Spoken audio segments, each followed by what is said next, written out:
Assalamualaikum warahmatullahi wabarakatuh. Perkenalkan, saya Iman Solahuddin, salah satu dosen program studi pendidikan matematika di Sekolah Tinggi Keguruan dan Ilmu Pendidikan Yasika Majalengka. Pada kesempatan ini, saya akan menjelaskan salah satu mata kuliah yang saya ampu, yaitu mata kuliah belajar dan pembelajaran matematika. Belajar dan pembelajaran matematika merupakan salah satu mata kuliah wajib yang harus ditempuh oleh mahasiswa pada semester genap dengan bobot 3 SKS. Mata kuliah ini mengkaji tentang cara bagaimana proses pembelajaran dapat berlangsung, bagaimana pembelajarannya dilakukan. Hal ini tentulah sangatlah penting, terutama bagi mahasiswa calon guru, sebagai bekal dalam melaksanakan pembelajaran yang berorientasi dalam meningkatkan kemampuan siswa secara kognitif, afektif, maupun psikomotorik. Pada mata kuliah ini, mahasiswa tidak hanya dibekali pengetahuan secara teoritik, tetapi mahasiswa juga diarahkan bagaimana cara mengimplementasikan pembelajaran matematika di sekolah secara aktif, efektif, dan efisien. Adapun capaian yang diharapkan, mahasiswa mampu menguasai konsep, prinsip, teori-teori belajar, dan bagaimana mahasiswa mampu mengaplikasikan ke dalam praktik pengajaran. Sumber rujukan mengambil dari berbagai buku yang relevan dan mutakhir. Selain itu, saya juga memanfaatkan berbagai jurnal hasil penelitian yang telah saya lakukan sebagai sumber tambahan. Pada kesempatan ini, saya akan menampilkan perkuliahan pada materi pemanfaatan sumber belajar dalam pembelajaran dan menggunakan pendekatan DIA, yaitu Delivery, Interaction, and Assessment, dan Problem-Based Learning sebagai metode pembelajaran. Pada aspek delivery, saya akan menjelaskan mengenai gambaran umum mata kuliah yang meliputi capaian pembelajaran, bahan kajian, dan sumber referensi yang digunakan, serta memberikan stimulus berbasis masalah melalui salah satu temuan dari penelitian yang telah saya lakukan. Kemudian pada aspek interaction, saya akan memberikan kesempatan kepada mahasiswa untuk berdiskusi, kemudian merespons stimulus yang telah saya berikan, dan yang terakhir adalah pada aspek assessment, saya akan memberikan penilaian dalam bentuk kuis yang dirancang pada aplikasi Kahoot. Keunggulan aplikasi ini, secara penggunaan tentu lebih mudah digunakan, kemudian objektif, transparan, dan efektif digunakan baik oleh mahasiswa maupun oleh dosen. Berikut akan saya tampilkan proses kegiatan pembelajaran yang saya lakukan di kelas. Assalamualaikum warahmatullahi wabarakatuh. Selamat pagi semuanya. Gimana kabarnya hari ini? Sehat? Alhamdulillah rabbil alamin. Baik, sebelum kita mengawali pembelajaran pada hari ini, marilah kita sama-sama berdoa terlebih dahulu. Nah, saya mohon bantuan kepada teman-teman semua untuk memimpin doa. Ini siapa nih? Ya, Mas Maman, ya. Mas Maman, tolong pimpin doa.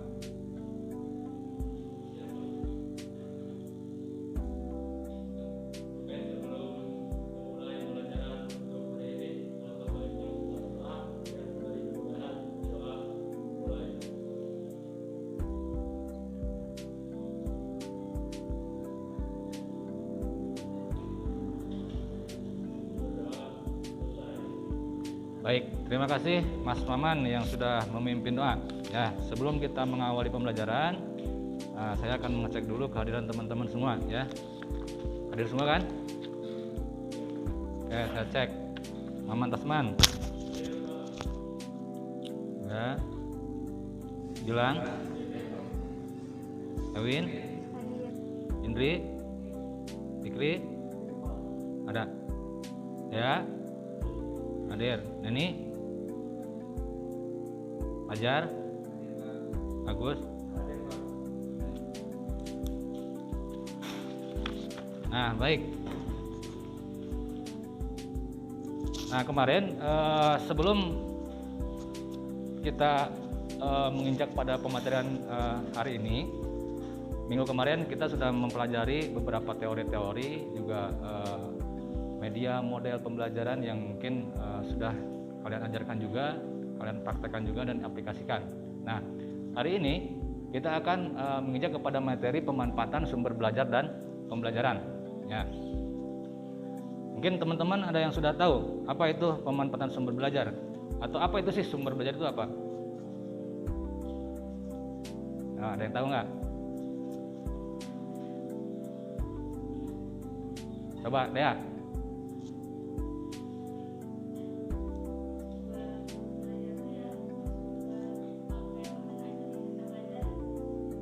Bahan ajar yang akan kita pelajari. Oke, ada yang lain? Indri, coba Indri. Nggak apa-apa, ini kita ngarang ini aja ya, apa yang diketahui, nggak apa-apa, nggak masalah ya. Nah, sumber belajar.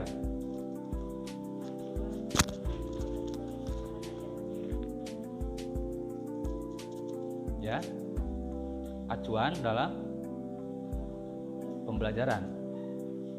Oke, coba dari laki-lakinya nih, siapa nih? Coba Mas Fajar. Ya.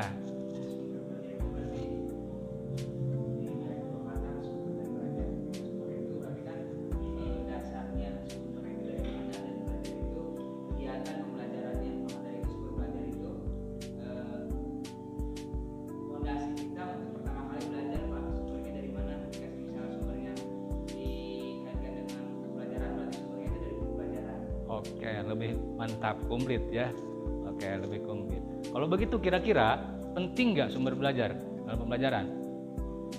Penting, ya, sangat penting. Oke, nanti kita akan bahas. Ya, nih ini ada sebuah contoh kasus. Ini berdasarkan hasil penelitian yang saya lakukan dengan Pak Beni Anggara. Ini ada sebuah diskusi di sini. Nah, di sebelah kanan itu ada gambar, di mana ini merupakan skema diskusi dari siswa pada saat penelitian. Nah, ini pada gambar di samping kan terlihat, ini siswa sedang berdiskusi untuk mempelajari kedudukan bilangan bulat positif, negatif, dan bilangan nol, yang menggunakan gambar aktivitas transportasi, yaitu pesawat, kemudian perahu dan kapal selam. Nah, ini digambarkan di sini pesawat itu sebagai gambaran dari kedudukan bilangan bulat positif kan, karena pesawat itu ada di mana? Nah, di atas kan itu ya. Kemudian ada perahu. Perahu itu kan di dataran ini kan, di air kan, ya. Kemudian di situ ada kapal selam. Kapal selam itu kan di bawah permukaan laut, ya kan. Nah, itu contohnya. Nanti ini contoh daripada kegiatan proses pembelajaran saat saya dan Pak Beni melakukan penelitian, ya. Nah, ini contohnya. Dan itu situasi siswanya sedang diskusi. Nah, oke. Nah, artinya dari sini itu kan ada gambaran bahwa untuk mengajarkan bilangan bulat positif itu tidak hanya tekstual kan, artinya kita bisa mengambil sumber belajar itu dari berbagai alat atau bahan. Bahkan pesawat pun juga kita bisa jadikan sebagai sumber belajar ya. Di sumber belajar itu tidak hanya buku ya, tidak hanya buku. Nah, oke, ini gambaran ya, gambaran. Nah, maka dari itu kita sebagai guru, sebagai calon guru itu kita harus penting bahwa sumber belajar itu harus diberikan kepada siswa, pemahaman kepada siswa. Jadi jangan sampai ada anggapan bahwa sumber belajar itu adalah bersumber hanya dari guru dan buku kan. Nah, tetapi bagaimana kita bisa mengimplementasikan kontekstual dalam kehidupan kita dalam sebuah pembelajaran. Apalagi hari ini orientasinya kan untuk di kurikulum yang mereka belajar itu kan bagaimana kita caranya memasukkan konteks kehidupan ke dalam sebuah pembelajaran ya. Makanya kan kalau dulu ada UN, hari ini sudah tidak ada UN lagi. Adanya asesmen apa? Ada yang tahu? AKM kan? Asesmen kompetensi minimum ya. Asesmen nasional seperti itu yang dipakai. Nah, di mana di situ lebih orientasinya kepada sesuatu hal yang kontekstual yang bisa kita ambil ke dalam pembelajaran kita. Nah, jadi tidak lagi konseptual. Nah, gitu ya. Contoh misalkan di matematika kan banyak nih media-media yang atau bahan-bahan yang kita bisa jadikan alat ya atau sumber sebagai media pembelajaran. Oke, ya. Contoh kalau misalkan suruh bikin bangun ruang kan mungkin contohnya secara konseptualnya apa? Ada bangunan, ada kardus, mungkin ada apa ya? Banyak ya. Nah, oke. Nah, kalau dalam matematika itu bahasanya disebut dengan literasi numerasi ya. Jadi siswa itu tidak hanya bisa membaca, tetapi bagaimana literasi itu bisa diterapkan atau konteks matematika itu bisa diterapkan dalam kehidupan yang nyata. Atau sebaliknya, konteks dalam kehidupan nyata itu bisa dijadikan sebagai role model ya, model pembelajaran, sehingga akan lebih efektif dan lebih efisien ya, sesuai dengan permasalahan yang ada kan ya gitu. Oke. Nah, dari contoh di atas, dari contoh yang tadi, apa sumber belajar yang digunakan oleh guru? Nah, coba kalau Anda sebagai guru, Anda akan menggunakan sumber belajar itu apa kira-kira? Nah, tadi kan tidak hanya buku nih Mas Fikri ya, tidak hanya buku sumber belajar itu banyak ya, lingkungan juga bisa masuk, orang juga bisa masuk, pesan, alat, bahan ya, itu bisa masuk dalam sumber belajar. Nah, ketika Mas Fikri misalkan nanti sebagai guru nih, apa sumber belajar yang digunakan oleh Mas Fikri nanti kira-kira?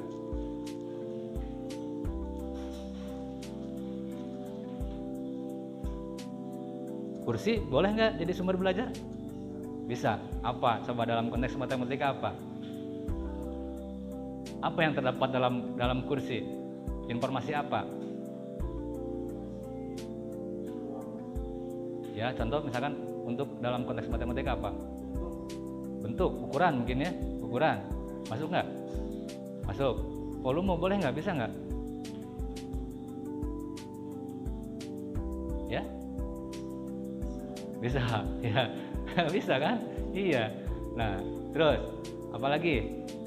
Televisi misalkan, bisa nggak? Bisa kan? Iya, banyak. Sumber belajar itu banyak.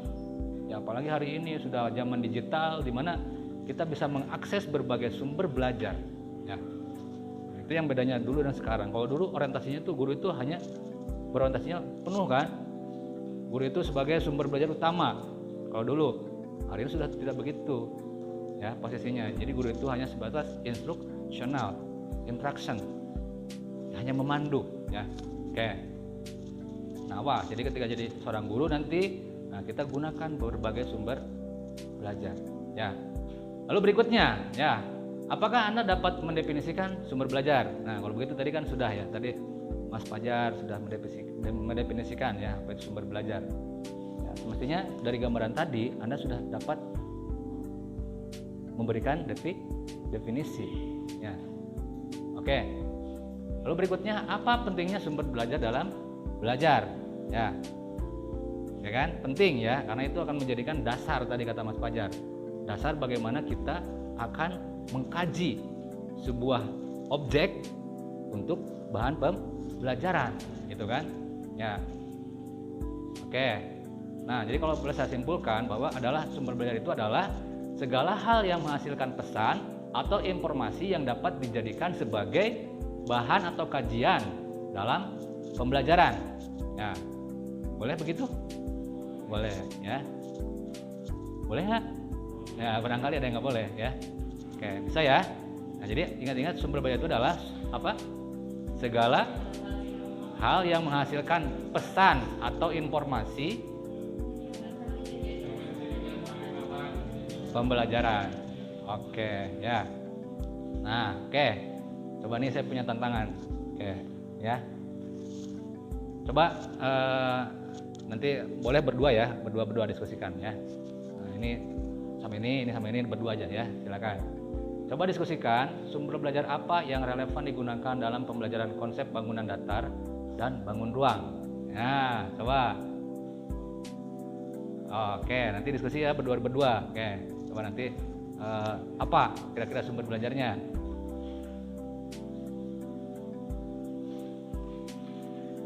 Bangun ruang kan banyak ya, bangun ruang itu banyak. Oke. Coba saya kasih waktu 5 menit ya.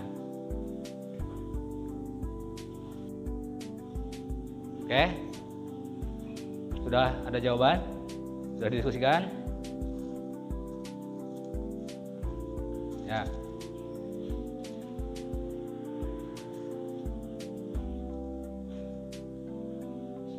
Oke, kelompok siapa yang lebih dulu? Siapa dulu?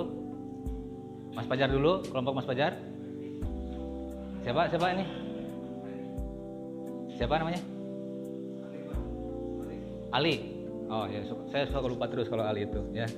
Nah, jadi mohon maaf. Jadi kadang-kadang saya tuh punya kelemahan dalam mengingat nama ya. Tapi kalau wajah tidak akan pernah lupa ya. Jadi jangan khawatir, kalau ketemu di jalan pasti akan saya sapa. Karena wajah Anda tergambar dan terpotret dalam memori saya. Oke? Ya. Oke, silakan Mas Ali ya. Apa? Contohnya apa? Kelas. Oke. Contoh dari apa? Bangun datar atau bangun ruang? Bangun ruang. Bangun ruang. Bangun datarnya apa contohnya?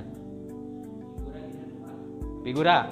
Oh ini nih ya. Oh iya, ada Pak Jokowi dan Pak Maruf Amin ya. Oke, bangun datar. Oke, bagus ya. Ada lagi yang lain, kelompok yang lain. Oke, Fikri.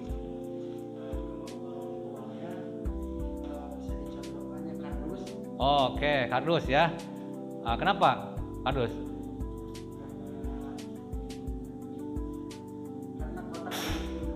Oh, yang memiliki ruang. Iya, jelaskan kardus dalam bentuk ruang ya. Oke, yang bidang datarnya apa? Handphone. Oke. Tidak punya ruang handphone? Ruang penyimpanan. Ya, boleh. HP juga punya ruang penyimpanan, Pak. Penyimpanan apa? Ya, memori ya. Terus apalagi penyimpanan apa? Data. Iya, gak apa-apa. Ya, tapi dalam konteks matematika itu dalam bidang data. Oke, bagus ya. Satu lagi. Contoh lain dari siapa nih? Mas Maman.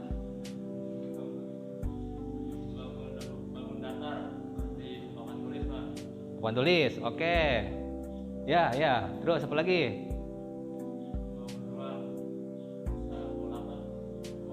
Bola?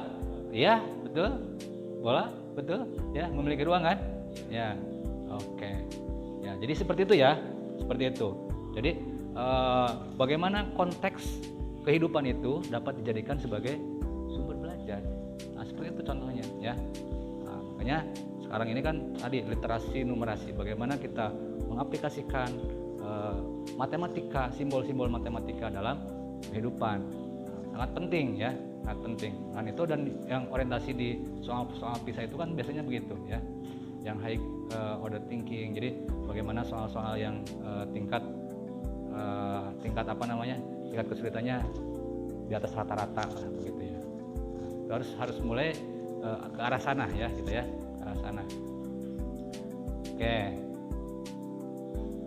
Nah, dari materi ini tentu saya mengharapkan ketika teman-teman sudah belajar tentang sumber belajar, nah Anda nanti mampu menjelaskan pengertian sumber belajar ya.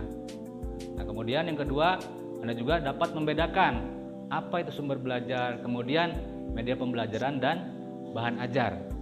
Nah, awas nih, hati-hati ya. Ada sumber belajar, ada media, ada bahan ajar. Nah, sesuatu yang berbeda ya, Anda harus bisa membedakan. Oke. Kemudian yang berikutnya adalah mendeskripsikan perkembangan sumber belajar. Nah, kemudian menjelaskan fungsi sumber belajar dan mengidentifikasi peran sumber belajar dalam pembelajaran. Dan yang terakhir adalah menyusun pola instruksional untuk salah satu pokok bahasan bidang studi yang menjadi konsentrasinya. Jadi silakan, nanti ini kan umum sebetulnya ya. Nah, jadi ketika Anda di matematika, bidang konsentrasinya matematika, maka ya relevansinya harus berkaitan dengan matematika. Begitu juga yang di bahasa, mungkin yang di bidang ilmu yang lain juga silakan sesuaikan. Oke. Nah, lalu pemanfaatannya apa? Pemanfaatannya, ya, pemanfaatan dari sumber belajar itu adalah apa? Ayo. Pemanfaatannya. Tadi kan dari definisi sudah nih. Dari sisi pemanfaatannya seperti apa?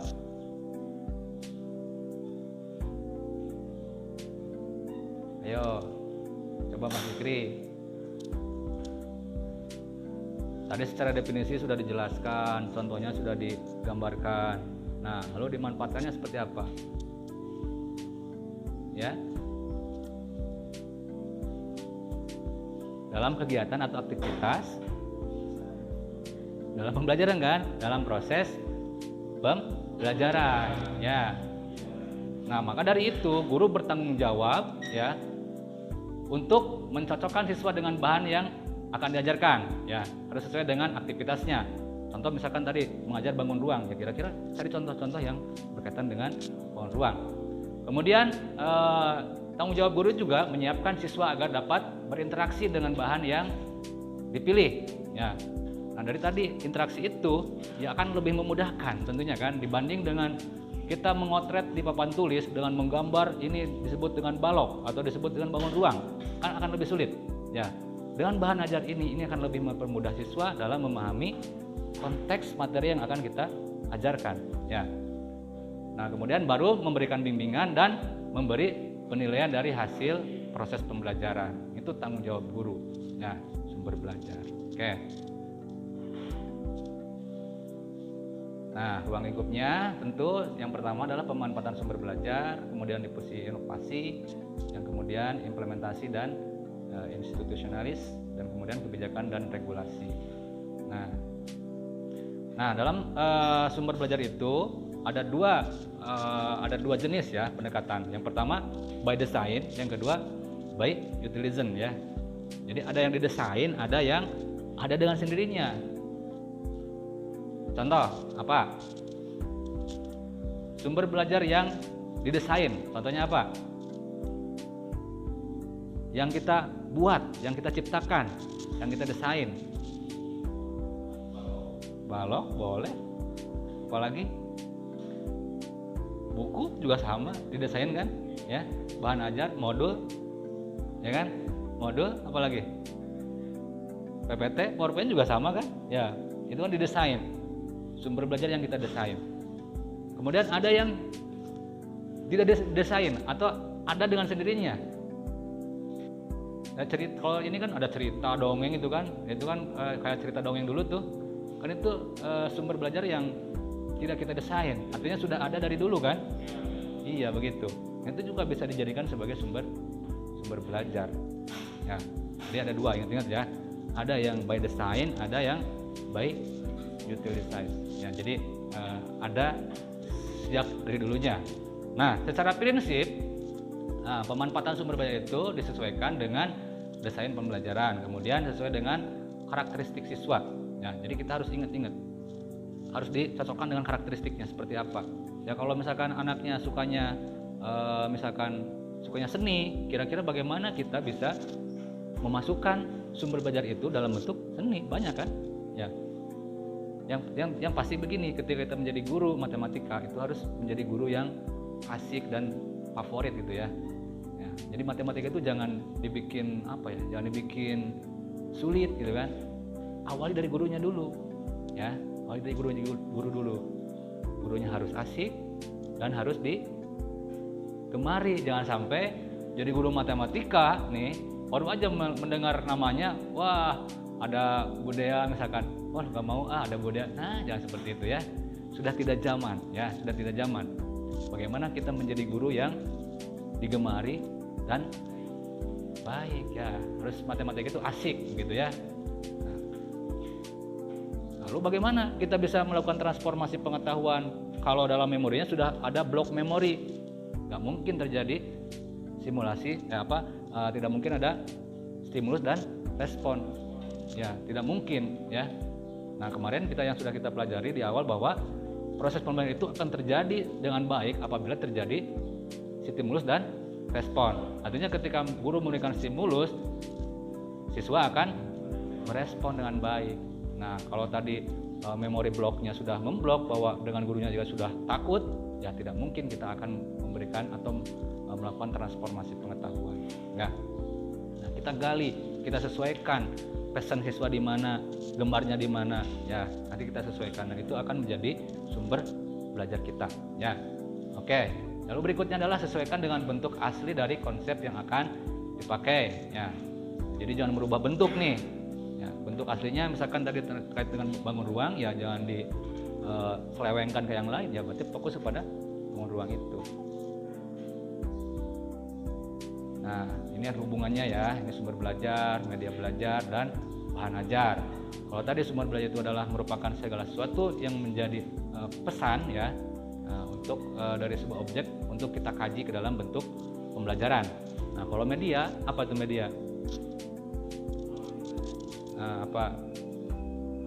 Alat untuk menghantarkan informasi itu kan, kalau media kan ya.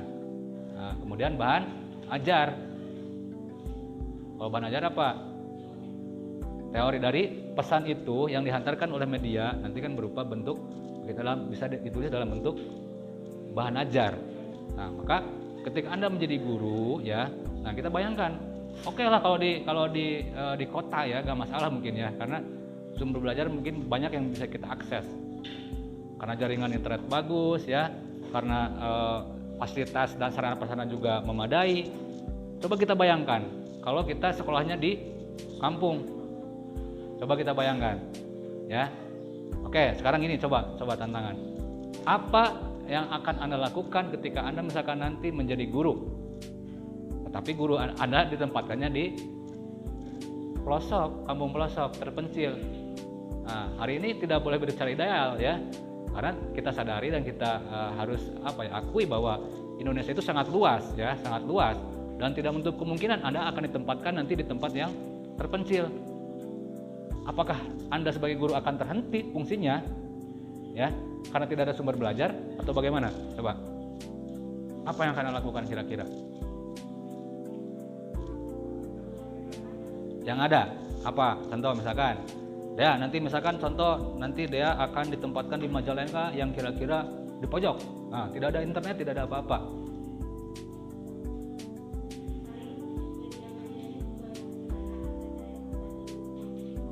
Di lingkungan sekitar. Ya, itu. Jadi jangan berhenti berinovasi ya. Jadi kita harus siap dimanapun ditempatkan. Nah, oke. Nah, maka kewajiban kita itu tidak hanya sebatas membaca atau menerapkan, tetapi bagaimana kita bisa membuat sebuah bahan ajar dari informasi yang kita tangkap ya. Kita buat mau dalam bentuk modul kah atau dalam bentuk jurnal ya. Jadi Anda itu nanti harus berinovasi dalam bentuk tulisan supaya anak itu lebih mudah. Ketika di sana misalkan tidak ada buku Pak, di sana susah ke Gramedia, ya kita buat ya, kita bikinkan modul atau buku ya, atau paling sederhana dalam bentuk jurnal ilmiah ya, sehingga ketika anak itu belajar bisa memanfaatkan bahan ajar yang kita tulis gitu ya. Nah, oke. Jadi tidak boleh berhenti untuk berinovasi ya, karena itu tantangan kita sebagai guru dimanapun situasinya dan lokasinya kita harus siap ya, harus siap. Jadi jangan terhenti gara-gara tidak ada internet, tidak ada Google, tidak ada YouTube, berhenti ya. Oke. Saling berkaitan ya antara sumber belajar, media, dan bahan ajar.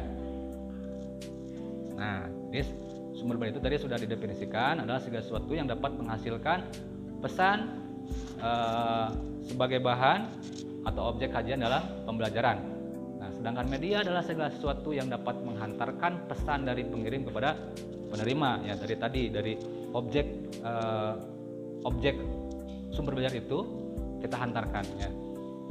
Jadi sebuah pesan dari kita guru kepada siswa kan contohnya gitu ya. Nah, ini juga penghantar nih, contoh kan ini kan proyektor, LCD juga media kan. Media menghantarkan informasi yang saya dapatkan misalkan ya.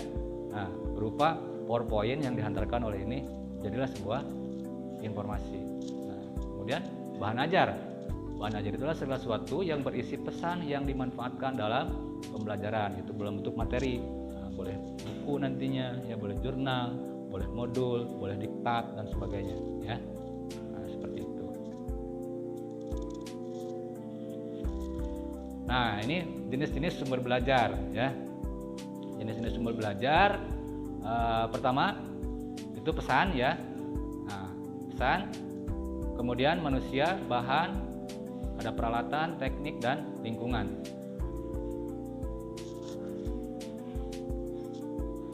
Oke, sumber belajar dalam bentuk pesan Itu adalah sebuah informasi yang harus disalurkan oleh komponen lain berbentuk ide, fakta, pengertian, atau data.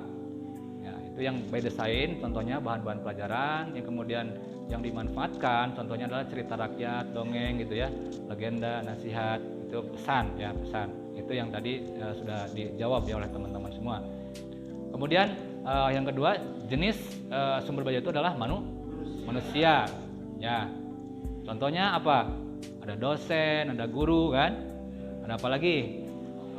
Konsultan mungkin, Pak Ustadz kah mungkin kalau di ini ya, kalau di lembaga ini ya, lembaga pesantren mungkin ya, kiai gitu kan. Itu sama ya, itu sama sumber belajar. Nah, dalam bentuk manusia ya. Kemudian yang tidak desain apa? Pemuka masyarakat, contoh misalkan pengusaha, politisi, pimpinan gitu ya. Nah, itu juga masuk dalam jenis sumber belajar yang dikategorikan dari manusia ya. Kemudian bahan ya, sumber belajar yang berikutnya adalah bahan atau material. Itu sesuatu yang mengandung pesan untuk disajikan melalui pemakaian peralatan ya, yang dirancang apa aja, contoh slide ya, buku gambar, kemudian ada brosur, modul ya, atau dalam bentuk CD compact mungkin ya. Nah, itu by design ya. Contohnya yang tidak didesain ada candi, arca mungkin ya, peralatan dan sebagainya. Oke.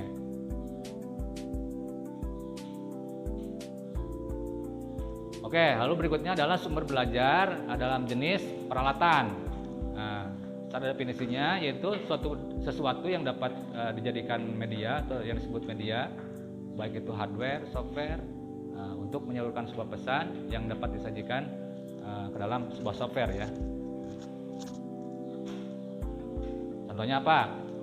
Kamera, proyektor mungkin ya, CD gitu ya. Apalagi apa? TV, oke, boleh ya, TV. Apalagi boleh yang lain? Laptop, radio boleh, radio. Zaman dulu kan radio. Ya, radio. Ya. Nah, ingat saya dulu waktu zaman kecil dulu ya, itu kan informasi itu hanya radio. Ya, sumber informasi itu radio kalau di kampung ya. Dari mulai berita gitu kan, kemudian ada dongeng-dongeng, misalnya kalau sore-sore kan suka ada dongeng tuh, dongeng si lutung kasarungan apa. Jadi pada waktu itu belum ada TV. Nah, tetapi gambaran pada waktu itu ketika mendengarkan radio dan setelah ada TV itu tidak jauh berbeda. Imajinasi saya tuh ya, kita bisa mengimajinasi apa yang diceritakan, apa yang menjadi latarnya gitu ya. Nah, ketika ada filmnya gitu kan, udah TV, wah berarti yang dulu saya imajinasikan sama nih gini ya. Kan dulu mah cuma hanya audio kan. Oh gimana ya, ini orangnya kayak cantik nih. Yang menjadi pemerannya nih cantik nih. Wah nih kayaknya ini marahan nih, orangnya suka marah-marah. Kan gitu kan. Nah, itu bisa menangkap informasi dari situ. Nah, kemudian yang tidak didesainnya apa? Contohnya peralatan kesenian, alat-alat kendaraan ya, contoh itu ya, yang tidak didesain. Nah, kemudian sumber belajar berikutnya adalah teknik atau metode. Nah, contoh yang didesain kan ada apa aja? Ada metode ceramah kan, ada diskusi mungkin ya. Nah, terus demonstrasi ya, dalam bentuk kuliah seperti ini kan, dalam bentuk seminar, dalam bentuk workshop ya, banyak dalam bentuk lokakarya mungkin ya. Nah, itu yang didesainnya. Nah, sementara yang tidak didesain contohnya adalah permainan ya, kemudian yang percakapan secara spontanitas ya, itu kan tidak didesain. Oke. Nah, lalu yang berikutnya adalah lingkungan. Nah, contohnya ruang kelas ini kan. Nah, by design kan. Kenapa ada ruang kelas? Kenapa? Ya, sebagai sumber belajar kita di kelas ya, untuk menghimpun bagaimana terjadi sebuah stimulus dan respon yang baik ya, kita desain kan supaya lebih efektif, efisien. Coba kalau di lapangan terbuka ya, mungkin kita akan bising dengan suara-suara yang akan mengganggu proses pembelajaran kita, betul nggak? Nah, makanya didesain ini kelas itu ada AC-nya, ada proyektor, ada laptop gitu kan, ada kursi supaya kita apa? Nyaman Kalau kita sudah nyaman, maka proses transformasi itu akan berjalan dengan baik kan. Nah, jangan berharap akan ada masukan kalau kita tidak nyaman. Makanya prinsipnya nyaman dulu kan. Nah, siap menjadi guru yang digemari, harus siap ya, harus siap. Buatlah kenyamanan buat siswanya. Kira-kira kalau tidak ketemu dengan Ibu Indri itu, aduh kangennya gitu ya. Nah, kira-kira begitu ya. Nah, jadi harus dikangenin sama siswa ya. Nah, jadi kalau nggak ketemu sama Fikri, waduh rasanya kayak gimana gitu ya. Nah, harus seperti itu ya, yang harus digemari oleh siswa. Ya, siap ya. Nah, jangan jadi guru yang ditakuti, awas ya.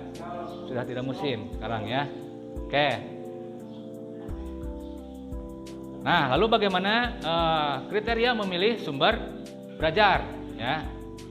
Ada kriterianya tentu ya. Secara umum, kriteria dalam memilih sumber belajar itu adalah pertama, kesesuaian dengan tujuan pembelajaran. Ya. Jadi kan ada buat RPP gitu kan, kalau lagi guru kan. Nah, bagaimana perencanaannya, apa tujuan pembelajarannya, jelas ya. Nanti sesuaikan dengan tujuan pembelajaran kita. Lalu berikutnya, ekonomis dan praktis. Nah, ini ya harus ekonomis dan praktis.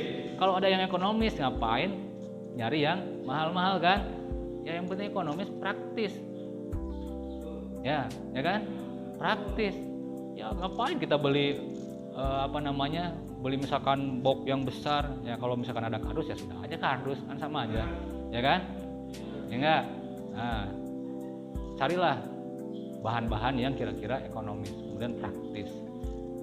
Lalu berikutnya adalah mudah diperoleh dan dipergunakan oleh guru. Ya, jangan mencari yang susah-susah. Kalau misalkan adanya ya sepetak sawah di kampung, ya itu aja jadikan sebagai sumber belajar. Ya, untuk mengukur luas misalkan ya, luas persegi. Ya nggak usah mencari bahan-bahan yang nggak ada. Ya, kita desain dari sesuatu yang ada. Oke. Kemudian kesesuaian dengan karakteristik peserta didik. Nah, tadi juga sudah dibahas ya. Nah, kemudian berdasarkan kriteria dan tujuan ya. Sumber belajar untuk memotivasi ya. Jadi tentu kita mengadakan sumber belajar itu untuk meningkatkan motivasi siswa. Ya, jangan sampai dengan adanya sumber belajar itu malah tidak termotivasi ya. Nah, tapi dengan adanya sumber belajar itu akan lebih meningkatkan motivasi siswanya. Oke, lalu yang berikutnya adalah sumber belajar itu untuk pengajaran, ya. Kemudian untuk penelitian dan presentasi. Nah, baik. Untuk memastikan bahwa kita hari ini belajar sudah dengan baik, ya, maka saya sudah menyiapkan beberapa penilaian. Silakan nanti Anda isi penilaian tersebut, ya, supaya nanti saya juga yakin bahwa Anda sudah menerima dan memahami apa yang sudah saya sampaikan ya. Nah, di sini nanti saya akan membuat sebuah kuis dalam bentuk. Nah, jadi teman-teman semua ya, silakan di handphonenya dibuka kahot.it ya. IT kahot.it ya.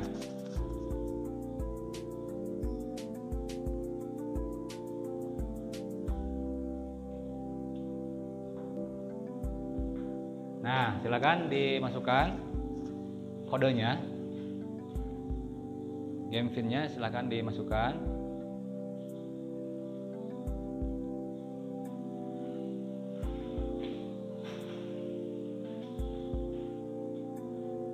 Nah, oke, Ewin sudah masuk. Gilang, Romdoni, Dea, Ja.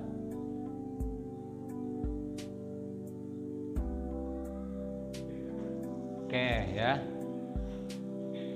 Pertanyaannya.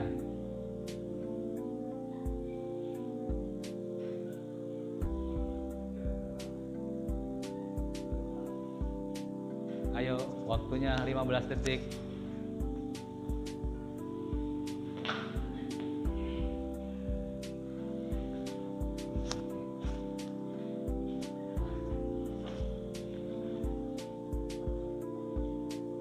Oke, nomor 2.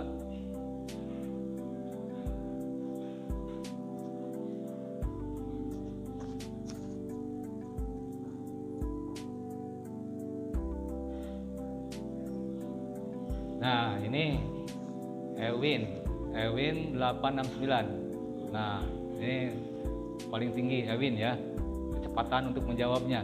Nah, oke. Kemudian nggak apa-apa ya. Nah. Oke, nomor 2. Berikut ini adalah contoh sumber belajar yang bukan merupakan hasil desain. Ya.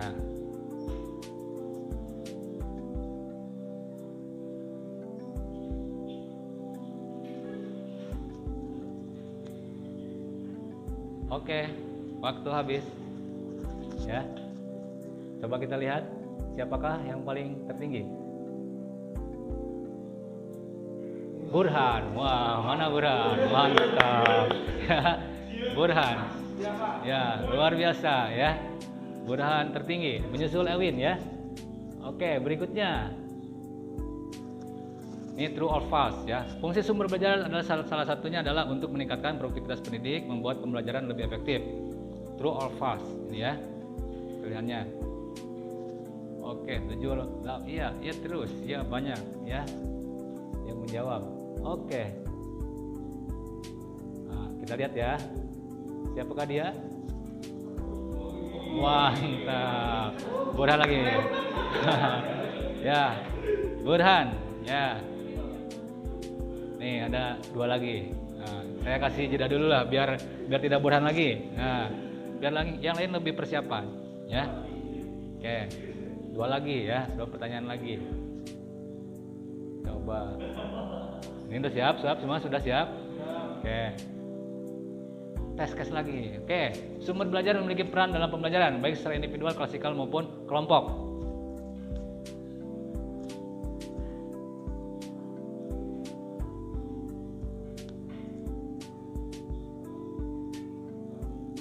Oke. Coba kita lihat. Wah, Burhan digeser sama Romdoni ya. Romdoni mana? Oke ya, bagus ya. Nah, jadi sudah menggeser nih kan lebih asik kan ya. Satu lagi nih, siapa nih kira-kira nih ya? Siapakah yang menjadi pemenang di pertanyaan nomor ke-5 terakhir ya?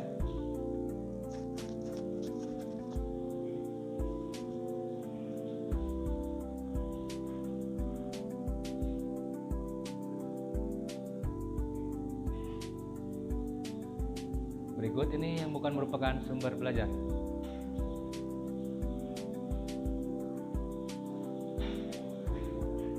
Oke.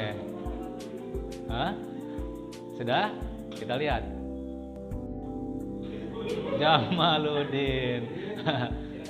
Jamaluddin. Maman. Kemudian yang pertama adalah siapa? Ayo kita lihat. Romdoni ya. Oke. Nah, Ewin keempat dan kelima ya. Seperti itu ya. Oke. Ya, jadi nanti teman-teman silakan tidak hanya teori ya, tetapi bagaimana pembelajaran kita hari ini dapat teman-teman aplikasikan ketika nanti Anda sudah real menjadi seorang pengajar, di guru ya. Mudah-mudahan ini bisa membekali teman-teman semua. Nah, oke. Ada yang bertanyakan sampai sini? Silakan barangkali yang tidak paham. Barangkali yang masih belum paham, ada yang bertanyakan? Tidak ya. Oke, kalau begitu untuk pembelajaran hari ini mungkin dicukupkan sekian ya.